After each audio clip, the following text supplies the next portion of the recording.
We're live on DSTV channel 42 and GoTV channel 125, all social media handles, and around the world on myjoyonline.com. Coming up, minority warns the woes of the Ghana city is far from over as they take on what they say is the clueless economic management of government, which is fueling the current city depreciation. More from a news conference which was held in Parliament and addressed by the minority leader. Also, as the city continues to depreciate, Ghanaians are complaining about low salaries and less purchasing power amidst rising cost of goods and services. And tonight, the Electoral Commission puts blame at the doorstep of the executive and Parliament as it dismisses Imani's claims of intentionally disenfranchising residents of SALL in the 2020 election. Who blames the EC for what happened in the Guan, for them not electing the member of parliament? The person doesn't understand the processes of parliament. Also, teacher unions flood the streets in eastern and central regions as they begin a series of nationwide demonstrations to pile pressure on their national leadership and government to quickly conclude negotiations on their conditions of service. Tonight, the NDC minority in Parliament say the Ghana city's current woes is far from over and the worst is yet to come. The city has hit 15 cities, with traders warning they are passing on the cost to consumers, which will mean a significant increase in the price of goods and services. Now, addressing journalists in Parliament this afternoon, the minority leader, Dr. Cedi Depreciation, accused the government and described the impact of the city's freefall on businesses at Okanshi, Abosokai, and other business communities. Apologies for that. We'll revert to that particular story in the subsequent, here in this bulletin, but later on in this bulletin. But away from that, the Electoral Commission has dismissed accusations by President of Imani Africa, Franklin Kujo, that it intentionally disenfranchised the people of Central Kofi, Akpafu, Lorobi, and Likpe, that's SALL, in the 2020 parliamentary elections. It will be recalled that on December 6th, 2020, just a day to the general election, the EC directed that residents in the SALL areas only vote in the presidential election. The constituents have since been without representation in Parliament. Tonight, EC says it cannot be blamed for what happened. Dr. Bossman Asare is a deputy chair at the Electoral Commission of Ghana. So, in 2020, Franklin Kujo of Imani, who hails from that particular part of the country, has said clearly that you disenfranchise people. Why do you disagree with that? It's obvious on the face of it that you did. I think, Mr. Mensa, one thing our listeners and our viewers must know is that in 2020, the Guan district was created in 2020. Mm-hmm. And before the referendum that created the regions, the Central Kofi, Akpafu, Lolobi, Likpe, those areas were part of the Volta region. Yeah. And they were carved out of the Volta region, so they joined the Uti region. A new district was created in that particular area called the Guan district. So when the district was created, the Electoral Commission was notified of the creation on 10th November. By law, when you want to create a constituency, you are supposed to lay a CI in Parliament. And when we prepare CI, we send it to the Attorney General. So when we heard that the district had been created, we put the CI, we had already prepared the CI, so we sent it to the AG advised. Just when we were about to go to Parliament, the information came that Parliament had gone on recess for the elections. But that's something you should have known. No, we shouldn't have known. That's the Parliament's work. But Parliament going on recess is public knowledge. No, they go on, that's their business. So the EC did everything to be able to create that particular constituency. And when people hear the EC was the one that disenfranchised, then they don't understand the processes. Because Parliament created the district. So when Parliament created the district, for the CI to even be laid and matured in Parliament, it requires 21 sitting days. And 21 sitting days, we know Parliament usually does not work on Saturdays, on Sundays, and on Mondays. So when you look at the time we were notified in writing by the Ministry of Local Government on 10th November, and to even lay a CI, before the CI will be laid, you have to send it to the Subsidiary Legislation Committee of Parliament. Once you send the CI to the Subsidiary Legislation Committee of Parliament, they will invite the Electoral Commission to discuss the document. That alone can take about a week to 2 weeks. So practically, the time the Guan district was created, it wasn't possible for the EC to create a constituency at that time. So anyone who makes the claim that the EC was the one that disenfranchised the Guan people doesn't understand how the system works. You said you were notified by the Minister for Local Government on 10th November in writing. But why do you wait for the political head to notify you when this is a constitutional action that has happened? It wasn't possible for the East to create a constituency for them when they had not gotten the district. This is how our processes work. And we've also heard some people saying that, oh, why didn't you allow them to vote in the Jasikai?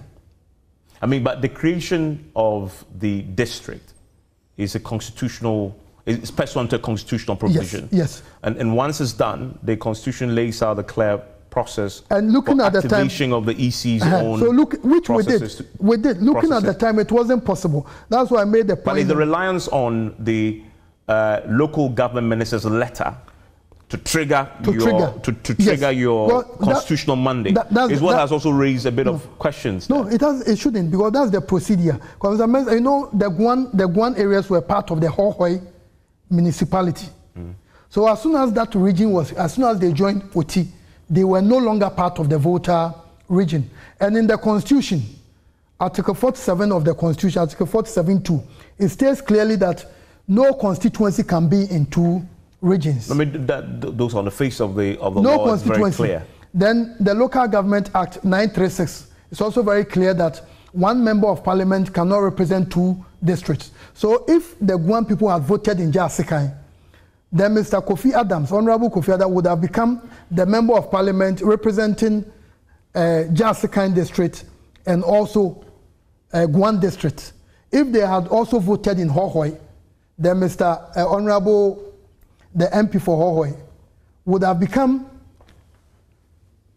the MP representing the Hohoi district and also the Guan district. So under the circumstances, the EC did the best it could do. So those who are trying to say, oh, why EC has never disenfranchised. But the people there were disenfranchised, at least in the parliamentary elections. So where disenfranchisement so that's why simply means they could not vote. If you want someone to blame for that process, the parliament, the time the parliament began the process of the Guan creating the ally that created the Guan, the time they began the process, they should have known that it wasn't possible that a constituency would be created for them to vote in the parliamentary election. It wasn't possible.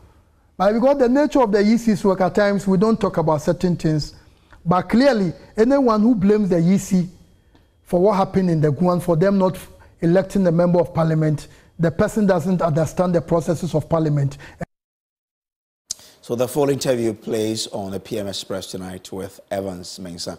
Do make a date for that riveting conversation between Evans and Dr. Bossman Asare. Now, back to our earlier story, where the NDC minority in Parliament say the Ghana's the Cedi's current woes is far from over, and the worst is rather yet to come. The Cedi has hit 15 cities with traders warning they are passing on the cost to consumers, which will mean a significant increase in the price of goods and services. Addressing journalists in Parliament this afternoon, Minority Leader Dr. Akufo-Addo decried the impact of the Cedi's freefall on businesses at Okaishi, Aboso-Okai, and other business communities.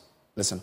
In spite of the huge inflows of foreign exchange from the IMF and the World Bank into the Ghanaian economy, and I'm talking of billions of Ghana cedis, billions of US dollars, the government's action and its management of the Cedi have continued to fuel steep depreciation with no end in sight, unfortunately. So far, the decisions of the economic management team, chaired by our Vice President, Alhaji Bawumia, leaves a lot to be desired. The reality of the Ghanaian economy today exposes the credentials of the so-called economic whiz kid, who was marketed as the savior of Ghana's economy. Alhaji Bawumia's credibility is now in tatters, completely. The steep depreciation of the Cedi has resulted in an increase in the prices of goods and services, as several businesses continue to revise prices upwards. This development would further worsen the plight of the already suffering Ghanaians. It is even more worrying and depressing to see constant media reports of escalating prices of goods and services as a result of traders' inability to service their loans and restock due to the rapid fall of the Ghanaian cedi. Meanwhile, the minority is laying a significant blame for the cedi's depreciation on the Vice President, Dr. Mahmoud Bawumia. We want to use this opportunity to urge the Vice President to quit his offbeat dancing on the campaign trail and focus on the dancing cedi. There's a lot awaiting our country as a result of reckless mismanagement by Alhaji Bawumia's government. Ladies and gentlemen of the press, you recall that when the NDC government was exiting power in December 2016, under the leadership of then President John Mahama, the cedi was trading at 3 cedis 80 pesos to $1 compared to the current 14 cedi 95 pesos as at to the US dollars as at yesterday. And I'm hearing that today the cedi is trading at $1 is trading at 15.05 as at today. Shockingly, but not surprisingly, the Vice President, who doubles as the chair of the government economic management team, Alhaji Bawumia, has told Africa Watch that the cedi has performed better under his supervision. This is a palpable lie, of course. Statements such as this from Alhaji Bawumia have significantly damaged his reputation, as many people treat them with contempt. Now, Dr. Keselato Forson enumerated the factors causing the decline of the cedi, and they want government to do something about them. Our checks, as of today, at the commercial banks and forest bureaus and businesses suggest that the following are some of the reasons why the Ghana cedi is dancing. 1, there is a strange policy on mixed cash reserve ratio recently implemented by the Bank of Ghana. 2, there's an increase on budgeted fiscal spending, which is fueling demand for exchange rate, in fact, foreign exchange. And let me take this again. There's an increase on budgeted fiscal spending, which is fueling demand for exchange rate. Simple put, the government is spending off budget, so much that those that they are paying are using the money to purchase US dollars, and that is why the dollar is depreciating. There's again lack of confidence in the banking sector, resulting in currency substitution. Moreover, we've seen a lower cocoa production, resulting in the lowest export in 2 decades. Well, let's get more on this by speaking to economists. We're joined via Zoom by Professor Lord Mains, Associate Professor at the University of Ghana's Department of Finance. Prof, I'm grateful to you for joining us. From where you sit, can't anything change for the cedi? I don't think anything can change for now, because if you look at, the economic management and the decisions we've taken to join the IMF, to seek an IMF program, and then also to, suspend our external, debt payment, it tells you that, there's no way we can rescue the situation. You see, we used to find ourselves in what we call balance of payment crisis, where, the current account and, financial accounts at our international, level was going down. But then we went into the IMF program to rescue the situation. But then we've banked so much hope on the IMF program. As we speak now, it's like the only foreign inflow that can help us, solve this cedi, problem is the, the IMF, inflows. And so the market is also watching any delay or any, change in time as far as the IMF program is concerned. Look at the hopes that the former finance minister was giving us. Looking at the timelines that he was, parading out there. The investor will be watching. And once, we did not see any signal, or the investor does not see any signal, you're going to see reaction on the market. You see, let me emphasize. But Prof, once you mentioned that we've stopped paying our international, some of the debt that we need to pay. Once you don't do that, shouldn't that rather strengthen the city, because you don't need to change more dollars, to pay your international debt creditors? That is fantastic. So it's supposed to strengthen the city, but that is not going to be the true, value of the city. The demand and supply levels that we need to make sure that we see the city at a certain level will not be in full swing. We're talking about agents who will be demanding the dollar to determine the price on the market. We're talking about the government, the individuals, and then, businesses. Government demand for the dollar is not in full swing as we speak. And if you look at, the policies that government has been rolling out, they've been giving out too much hope to the dollar in our market. Look at, the policy to roll out astroturfs, compared to the alternative that we could have planted, grasses in this country. These are all foreign, currency demanded projects. And as a result of that, obviously will put pressure on the city. Okay. Apart from this, we're looking at the seasonal demand as well. But we've gone past that. We're talking about the first quarter of every year. We are now in May. May goes beyond the first quarter, and we are still seeing, the city going down. That should tell you that we are looking at speculation effects now. Okay. And with this speculation effect, we don't see, any end to the speculation effect as we speak. Prof, I'm grateful to you for joining us with your thought there tonight. Professor Lord Mensah there. Now, spare part dealers in Abossey are also raising concerns over the impact of the cedi depreciation on their business operations. They say the weakening cedi has made it more challenging to import goods. They spoke to Cedi Depreciation on Citizen's Microphone on the AM show. Cedi has fallen again. What does this mean, and why should ordinary citizens be concerned? It means that in comparison to the major currencies like the dollar, our currency has depreciated, and this has dire consequences for economy. You'll agree with me that the transport industry, or the transportation sector, is one of the backbones of every economy, be it fuel that we're importing or parts of the cars. All these are heavily dependent on the purchasing power of our currency. And if the currency is not doing well, businesses are the ones who feel the pinch. Now, today we are at Abossey. When we talk about the transportation sector, I like to think that this is where everything happens. And we want to understand from the citizens how this is affecting them, what they would like to be done about it, and really just understand the real situation on the ground. Welcome. This is Citizen's Microphone. Dollar no anymore. You have to free to guy or saying shipment more dollars, duty dollars. What I say, no one can say fire and say dollars. It's a cost raw. See the tibia importer no no fire the money buy no. And so no he say, we bet me onion and sika no onion and faso. A bassa young retailers no. Never say yes so a TB tomb. Now, market, I slow. You're saying that when the dollar goes up or when the cedi falls, they're unable to buy as much as they want to, and they're unable to even sell at the prices for which they can make profit. So if, for instance, you were taking 10 containers of product, goods, you cannot afford to even get as much containers as possible because your money does not have enough purchasing power to do that. But the dollar no peja cost rusa. When you make round to be told.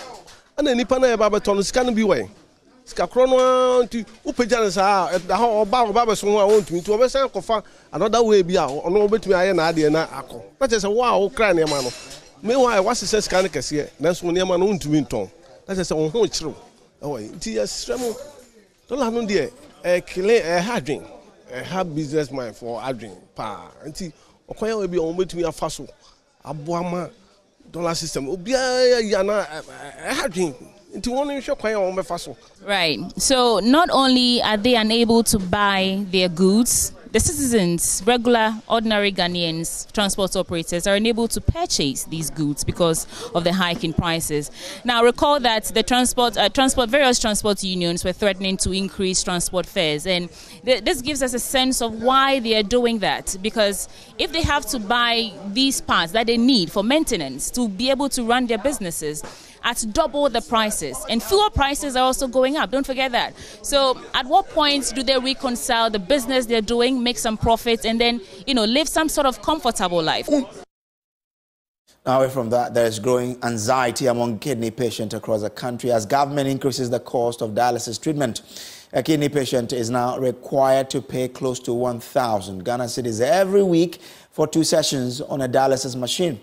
The kidney patients say the government has eventually put a final nail in their coffin, leaving them with no option than to die.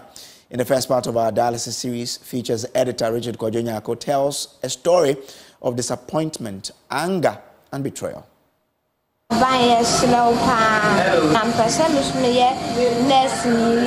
Last year, 15-year-old Priscilla Sante's young life was cut short.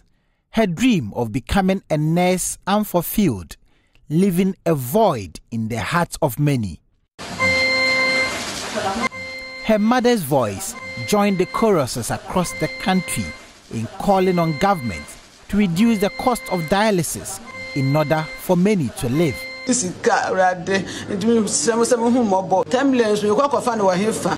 Priscilla was not the last to die. Many have died, and countless numbers are in the queue waiting to die because they can't afford to pay the cost of dialysis. 33-year-old Salas Mensah, teary after hearing the announcement of the increase. 490 for a day, so in that week, when it comes to it, costs you about 1,000. He briskly calculates the amount of money he would now have to pay in order to live. As for me, I don't have anybody. A guy saw me in Kumasi and then he told me to help me. If the price go high like this, I'm crying for the guy now. So that is now my greatest fear. I was working at GES. I came, a year I came retirement, and I came then this thing started. It has been a very hard because of the money aspect of it. And right now too, it has been increased. So it is not easy. Gabriel Mensah retired from the GES last year. Shortly after his retirement, he was diagnosed of the diseases. The weight of this announcement is evident in his voice. The payment aspect is serious. Serious. We are going to die. We are going to die. Patients here are angered by this announcement. Their anger is sandwiched with the never-ending plea to government to reconsider its decision. For 37-year-old Jackson, government can't simply send them to their early grave. Something urgent must be done. Even the people were dying because of the previous cost. They were not able to afford the costs involved. I don't understand the government. I don't understand adding medication, lab costs, and dialysis fee. Very difficult. So sometimes you think that, oh, Charlie, if you die, cry, it will be okay. So that your burden on the family and the friends will be over. And they use the money to do other things. For these cocktail of stories told differently by different patients at the dialysis unit of the Cape Coast Teaching Hospital revealed despair, disappointment, anger, and betrayal by government. It's kind of getting us more devastated. For Thomas Vincent Khan, this is his 11th year being on the dialysis machine. He is surprised the loud voices that were raised by patients and other advocates could not get government to reduce the cost of dialysis. Because already with the 350, we always struggle to even come to the hospital for dialysis. So for such an announcement, especially at the time that we've made a lot of noise asking for a reduction even on the 350 that was being charged. And then we wake up and the next thing we are hearing is that rather the prices are going to go up. It has never been easy. I have been on dialysis for 11 years. And throughout the 11 years, it has never been an easy road. For each second that the dialysis machine here beeps, death keeps its eagle eyes on the patients, ready to snuff out the life in them. It got to a time somebody came and told us that she wants the line to be removed because she knows she cannot afford the daily session. That was around 350 cedis per session. And then she told us we should remove the line so that she will just go and die because she cannot continue the session again. In fact, we did everything. We tried to source funds for him, but there's nothing we could do because the mind was made up. She was fed up. Looking at she had children in the house and every week she keeps coming here pumping money and then it seems there's no hope for her, so she decided to end it. Head nurse at the dialysis unit here at the Cape Coast Teaching Hospital, Eunice Depreciation, says being on dialysis is like a death sentence and a lot of support is needed to help the management of the diseases. Then sometimes, most of them, they come in the acute phase. So even getting the access, the temporal catheters, and then starting their first 2 or 3 sessions is a problem. So in these instances, management will come in so that we will start the dialysis as the relatives also go and look for funds to come and support. Here at the dialysis units of the Cape Coast Teaching Hospital, many machines have broken down, compounding the problems of the patients. Now, the Akufo-Addo Teaching Hospital has appealed for support to begin a life-saving medication for children requiring dialysis treatment. Already, kidney transplant is available on a limited scale nationwide as children benefit from peritoneal dialysis for acute kidney injury without any rescue intervention for those with end-stage renal failure. Recognizing the gravity of the situation, the management of the Akufo-Addo Teaching Hospital has disclosed their readiness to provide the services upon receiving support from stakeholders. Nana Boachi-Yadom has more in the following report. The biggest challenge facing dialysis services in Ghana is affordability. The National Health Insurance Scheme does not cover chronic dialysis services. As a result, accessibility to these services is pocket-driven by clients with a continuous hike in the cost of treatment. The Akufo-Addo Teaching Hospital, realizing the gravity of the situation, is ready to begin the treatment of dialysis for children. Professor Ofori-Atta is the CEO of the hospital. I told you that we had 1.5 dialysis machines at a time. Today we have 4 dialysis machines. The hospital itself, using its IGF, has procured 3 brand new dialysis machines. We are waiting for them. There's a company that is giving us 2 brand new dialysis machines. We are also waiting. We are hoping that by the end of this month we would have about 12 dialysis machines running. One major thing we are looking at is dialysis for children. As it is, it appears that dialysis for children does not exist. Usually you do not have dialysis going on for children. And so it's one area we are looking at to give children the opportunity to live, irrespective of the fact that they may have developed end-stage renal failure. Professor Ofori-Atta says the hospital is seeking support from stakeholders to purchase machines for such treatments. When the issues of dialysis came up, and Kolebu was in the news in respect of price changes and all that, I remember in our discussion, if I remember correctly, that I made the point that we buy from the same source, the same supplier, consumables and all that. And so there's a need for us to also push our prices up. But Kolebu took that step. And subsequently, I think that the Fees and Charges Committee of Parliament have sat and reviewed the fees. But Kolebu are lucky to have, this is the first care group, subsidizing the payment for dialysis for patients. We don't have that. But it is understandable to an extent because about 80% of the dialysis cases go to Kolebu. And in large part was because we didn't have a lot of dialysis machines here at our end. I'm sure that when we get to 12, we are in talks with philanthropists, non-governmental organizations, corporate societies to come in and help. Meanwhile, the Asante Otumfuo Tutu II made a donation of food supplies to the hospital as part of his 25th anniversary celebration. The intervention is to ensure enough food for patients in the hospital. In total, 1,240 packs of food were distributed to the various hospitals in the metropolis. So Tafo Government Hospital, Menchia Government Hospital, Kumasi South Government Hospital, which is a regional hospital, MCH Hospital, and then of course Komfanoche Teaching Hospital. A total of 700 packs came to Komfanoche. I was super excited and thrilled when I was told that the king, as part of the 25th anniversary celebrations, and most importantly, the big Akwesi there, wanted to dine with the inmates of the hospital on that Sunday. Management acknowledged the gesture made by the Asante as a call for more of such interventions. I want to pray for the king, that God continues to endow him with wisdom, with good health, direction, the love for development so far as his kingdom is concerned.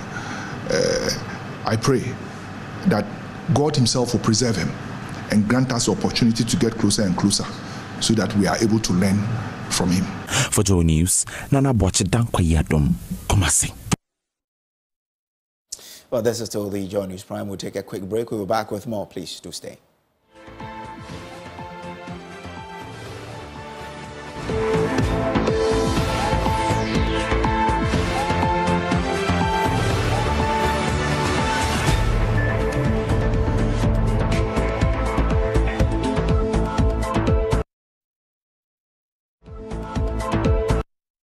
Welcome back from the break. This is still the Joe News Prime. Let's do some other stories because the Locked Up Investment Holders Forum is demanding the revocation of the licenses of NDK Financial Services and 3 other financial institutions that have failed to pay their deposited funds.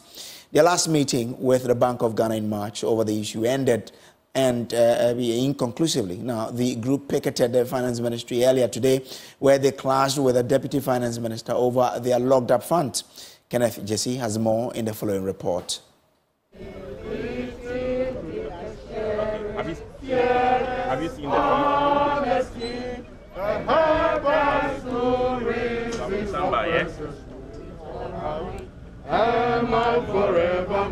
The Locked Up Investment Holders Forum has given government until next week, Wednesday, to address their concerns or they will picket the Finance Ministry again. The members picketed the Finance Ministry earlier today to demand the ministry to revoke the licenses of the financial institutions that have failed to pay their deposited funds. Yes. It's our own sweat that we keep there for our tomorrow. It's investment. We didn't put it there to get any profit. We put it there for tomorrow. If we are sick and we are not well, so that we can take it to feed our family. And now, about 4 or 5 years now, we are not getting anything. Respond, nothing. We are here. We are hungry. We need our money. I'm Georgina Tenge. I need my money to feed my family. Annoyed with this government. Not finance. The bigger picture. I'm a Ghana. When a Ghana boy misbehaves, they will tell you, it is because your mother did not bring you up properly. So they will take the problem from you to your mother. So I'm transferring the problem from finance to the government. So who should we blame? You do it till your aim is achieved. Do you know how old I am? Do you know what that money is meant for? Do you know how long I have saved it for? I've been on pension for the past 4 years. And it's a lifelong savings. Whilst you are in employment, you plan against the future. You make savings against the future for any eventuality, so that when you are in retirement, you wouldn't become a burden on your children. You have worked for so many years. You've made a lot of investments. You've come home and you cannot access your funds. The picketers got frustrated when the Deputy Finance Minister, Dr. Stephen Amwa, arrived at the ministry and refused to grant them audience. That you cannot even send a guy to your office to talk to him? Is it not an insult? Hasn't he worked in Ghana for the past over 30 years? Where you were schooling?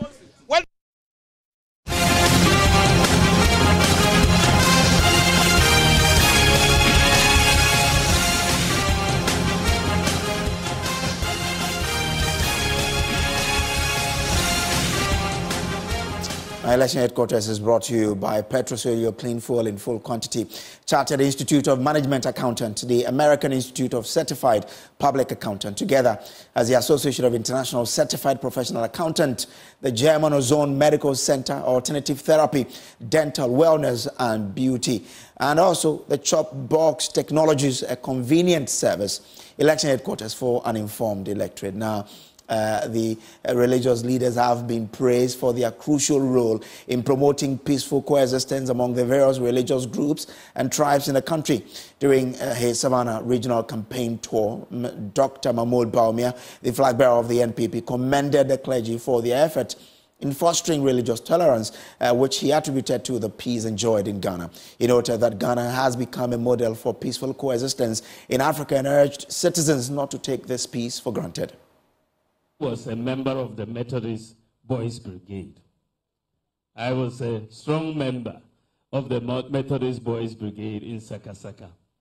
And then today I am vice president and I am also a patron of the Methodist Boys Brigade of Ghana today. So we are a very blessed country. Our country, Ghana, I believe, is very blessed. And we are blessed largely because of the religious tolerance that we have amongst the religions in Ghana. It's very special. Most of the time, we take it for granted. But in fact, that type of tolerance and acceptance of each other is unique to us. It is, for me, the heart of the peace that we enjoy in Ghana. Ghana is the most peaceful country in West Africa and one of the most peaceful countries in Africa. Meanwhile, the NPP campaign chairman of election 2024, Dan Boche, says Ghana needs a leader with the competency to save the country, not based on tribe or religion. The discernment of the men and women of God is important. That you can guide our people. So much propaganda. It's not about religion alone. It's not about tribe alone. We are looking for competence. Who can God use to save his people? Politics is pursuing policies and programs that will go to improve upon the conditions of life of the people. And we are saying, who can God use? We can't limit God. At any point in time, God can decide to use anybody to save and help his people. That is the God we serve. In Numbers 22, you know it better. In Numbers 22, you know it better. When Balaam was sitting on the ass, the horse, or the donkey, Balaam did not see the man of God standing in the way. It was the animal, the ass, who saw the angel of the Lord. And God made it possible for the animal, the ass, to speak to his master, to the master. That is God. Can we limit God? When it becomes necessary, he can even use an ass. In 1 Samuel 14:6, Jonathan, facing the Philistines, asked his armor bearer, who can restrain God for saving with few or many? You can't limit God. At any point in God, anybody who fears God and believes that his life is shaped by God and is prepared to fit into the will of God, to be of service to his people, that person, God will use that person.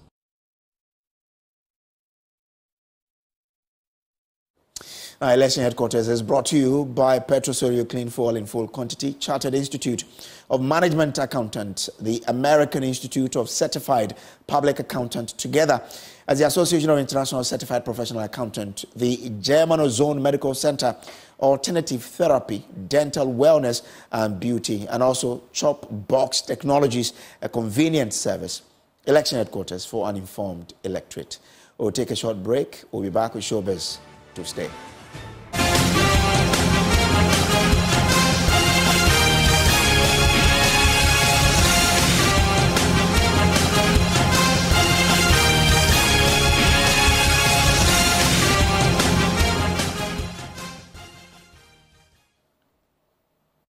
Well, time for us to do showbiz, and Becky Bex is here with all the gist you need. Hi, Becky, how are you? Hello to you, Brace. Oh, I love what I'm seeing. Okay. I mean, yeah. This looks good on you, I'm huh? on. Thank you. Thank you. Thank you. Yes. So, you know, Lil Wayne, he is on a media tour for a country called Ghana movie promotion. That's and he stopped by Hit FM, and he's been talking about a lot of things. One of the things that he touched on was to give an update on the case with Martha Ankuma. You know that he said some unprintable words, you know, online, and Martha took him to court, and so he's been giving us all the updates.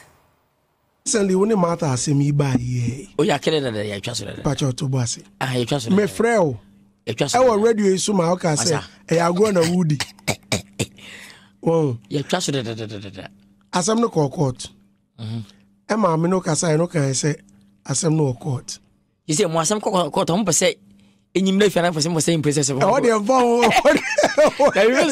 Gala, some bumper said, I'm not going to be maybe I go here because as I'm near to be thrown out, I have foolish things. Who say no? Menya, naked what to table, so near Chow. Me, I can imagine me. You Chow achieve my son. Now what's that? Yes, Mother, Miaka song. I was at Ghana. Cotton na almost you look at mum family serious.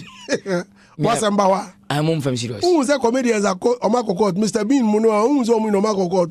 Say, Obacomu say, Sebi, on the younger son.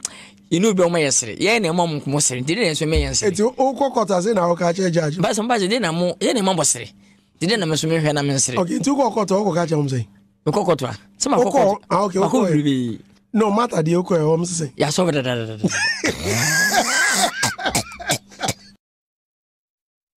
Essentially, they are settling it out of court, or they've solved it. Not too sure about that. Yeah. Another. Yeah.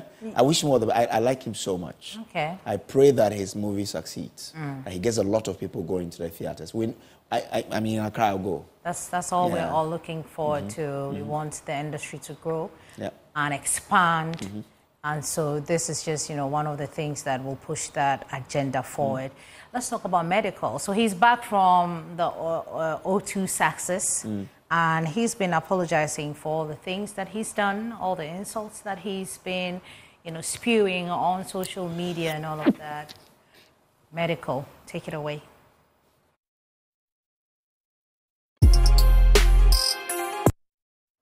Medical right there. Today's a Wednesday, Brace. Let's put a spotlight on Jedubile Ambule. He's 77. He tells me that he is going on tour. He'll be going on a USA tour, and he's grateful for the support. He loves the fact that he's being celebrated, and he actually said that, Brace, he believes that he has been celebrated enough, and he's so grateful to the younger generation and the generation that will come before or after him. Yeah.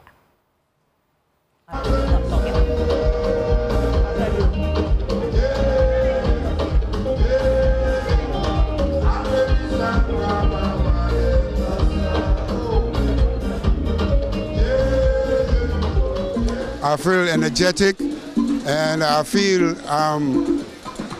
54 years old again.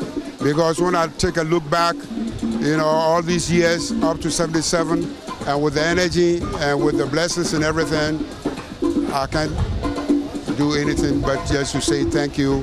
Thanks the Most High for all the blessings. And we still keep doing it. So the blessings is more. That's why we still keep doing it. You did mention that you're going back on tour. You're still creating music, 77 years, and you're still doing it. Are you gonna ever retire? I don't know. Do you have it that? Well, retirement is not going to come from me. Okay. Or it's going to come one day. Almighty says the door is open. Then maybe that's where the retirement is going to come from. But at this time of my age, that I'm still touring, that I'm still being invited to go and perform, it means that I've done something that's good. If not, who's going to call me? You know, there are lots of different artists and things like that, but to call Cedi Depreciation at 777 for an American tour going to about 12, 10 different states and things like that. Man, it's worthwhile. Do you feel celebrated enough? Yeah. So all these years? Yeah, because I thank them getting out of their homes to come and be with me. They knowing that Cedi Depreciation is celebrating in 77, and they all came and be with me and things like that. There's nothing like that, because if they don't love you, they don't like you, they're not going to come.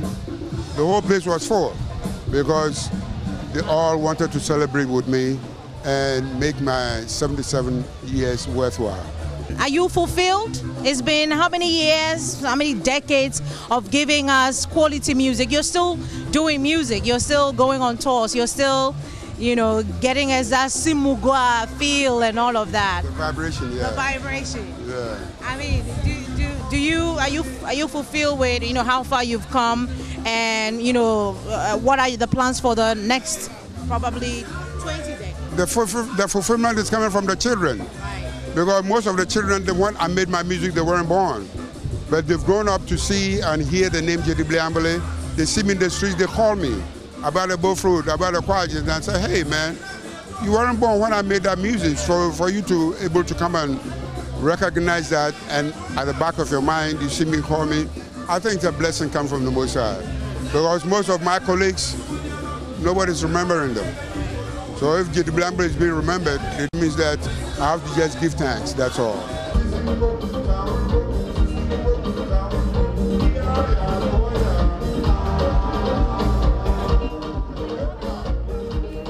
Well, Cedi Depreciation there, we wish him all the best. And that ends Showbiz here on Joy News Prime. We'll be back tomorrow for another thrilling edition of Showbiz, but that'll be all for the news as well. Grace, we're grateful that you brought us the news. You are a fantastic host. I just have to tell you that. Please log on to myjoyonline.com. That's where you find all the news. I could do this all night, but we have to go. Okay, all right. Up next is Emma Davis with Prime Business. Emma, baby. Emma.